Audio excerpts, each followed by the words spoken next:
All right, let's talk about Baker Mayfield. Let's talk about what's the opposite of a Christmas miracle, because that's kind of what happened for Mayfield. He had a tough day. 4 interceptions, that's never a good thing. And I think people are wondering, is it time to move on from Baker Mayfield? So I'm going to kind of do two things in this video. First, I want to break down just sort of that game and just not even a long breakdown, just kind of some of the key plays. And then I think I'm going to get into kind of the bigger picture stuff with Mayfield. So first, let's just jump into the film study.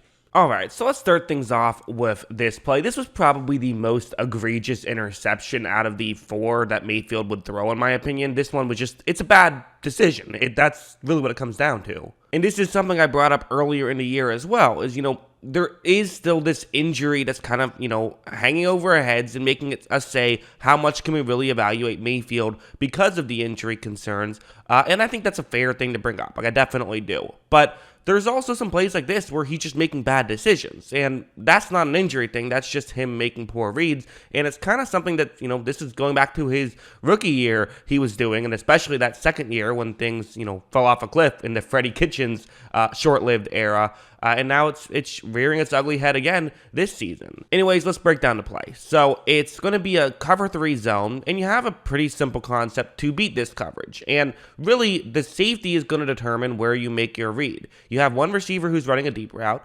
So basically, 9 out of 10 times, this guy is going to push the safety, the safety on this play, Darnell Savage. Savage gets pushed back. Then the route you have over the middle, which is the one, on the top of the screen going to the bottom of the screen, that's the one that typically gets open and you typically want to throw to. Now, occasionally the safety will bite down underneath, in which case you want to throw the ball deep. That's the way you typically make this read. Look at how when Mayfield takes a snap, he runs a play action, and, the play action helped move the linebackers further in. So at this point, if he does throw this over the middle, it's going to get wide open. And it's worth mentioning he has to make his read now. We do get the luxury of being able to, for us, we get to see how this play plays out, and we get to sit here and say, oh, what an idiot Baker Mayfield. You should have done this instead. How could you possibly make that mistake? That's a totally fair thing to point out. And I'm assuming why Mayfield makes this throw is, so Donovan Peoples-Jones, that's the receiver running a deep route. Mayfield likes Peoples-Jones in a deep route scenario. You also have the safety. He's kind of turned his back at this point. Savage, again, he's turned his back. He's going to be going deep. And so I think partially for Mayfield, what he's thinking is, hey, he kind of turned a little bit. I think if Peoples-Jones can just outrun him, there's an opportunity for this to be a big completion. However, you see Savage then easily gets back. I mean, it wasn't, he was just turning. It's not like he was completely discombobulated, and you see that he's able to go over and make the grab. Also, Peoples-Jones was, there was some contact getting created. I know Browns fans, listen, I get the frustration there and all of that, but still, make the correct read here. I mean, maybe it's not an interception. There's a very small chance that that's going to be a completion, whereas the other one was going to be wide open had he made it. So, that's why I would say that's the most egregious one, and it's just a play he has to be better at. Something like this also was obviously not great. It's going to be, the idea behind this play is actually pretty simple. This is, really what makes this play is the situation itself. It's a third down, and you have to get to the 5-yard line right here. So don't do anything stupid. Make sure you get 3 points on the board.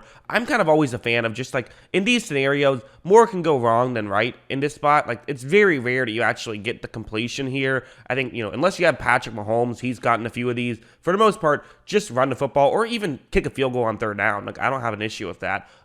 They decide that they're going to try to gain some yards. I get it. That's what the conventional strategy is. But watch what's going to happen. So Mayfield's going to take the snap. It's sort of a deep zone coverage. It's a prevent defense. They're keeping everything in front of them. So that's the logic behind it, is like, okay, listen, does the value of gaining 10 yards make the field goal try that much higher? Like, not really. And again, sort of why I say sometimes I'm okay with kicking the field goal on third down, is that there's actually some real logic behind it. Usually, more often than not, something goes wrong, then something goes right here. And this play is a perfect example where, and again, I'm using analytics to back that up, but people, love or hate analytics, so regardless. Back to this play, this is why stuff can go wrong, is Mayfield, you see that he has an open receiver. This is what you want. You're going to get the ball to about the 15-yard line, and then you can try a little bit of a shorter field goal.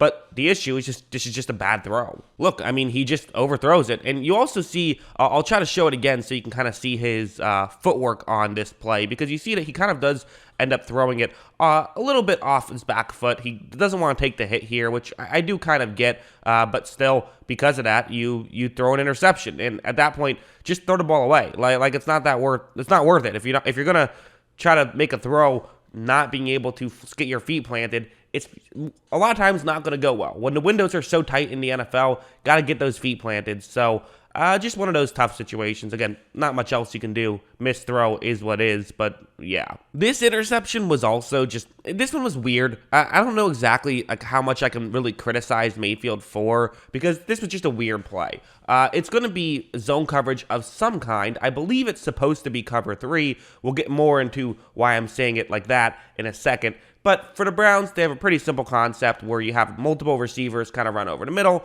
a third then runs towards the sideline. That's the guy you want to hit here. And watch how when Mayfield takes the snap, you're going to see him roll out to his left.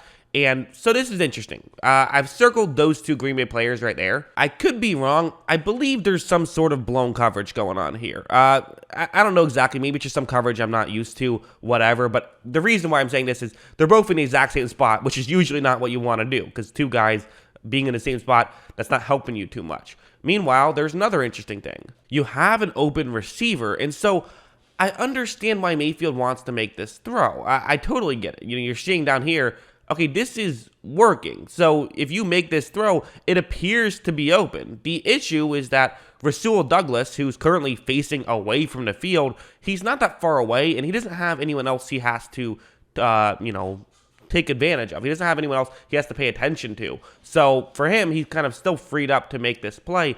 But I don't know. I also understand this from Mayfield, because it's kind of a broken play a little bit. You have an open player. I get why he wants to make this throw. However, as you see, Douglas cuts back. He's going to get the interception there. So great play by Rasul Douglas. To me, that's just a weird play. That's kind of where I put it in. I know some people will criticize Mayfield, say, don't take that chance. To me, that is kind of one of the more of those, like, okay, I get why you made the decision. It just didn't work out. Sometimes that happens as well, but you could make the other argument for sure. I think the first things first when we're talking about with Mayfield, that's how I thought about this game. And first things talking about the big picture with Mayfield is that they're locked in on him for next year.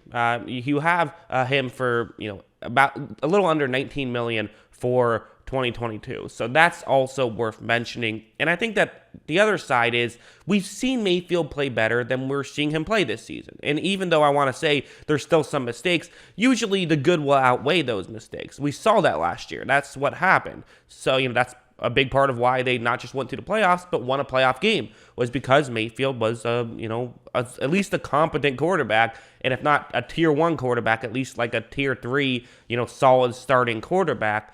So I think that it's fair to say the bigger sample size tells us that he's probably closer to that guy than he is to the guy we're seeing this year, and the injury probably is hurting him a little.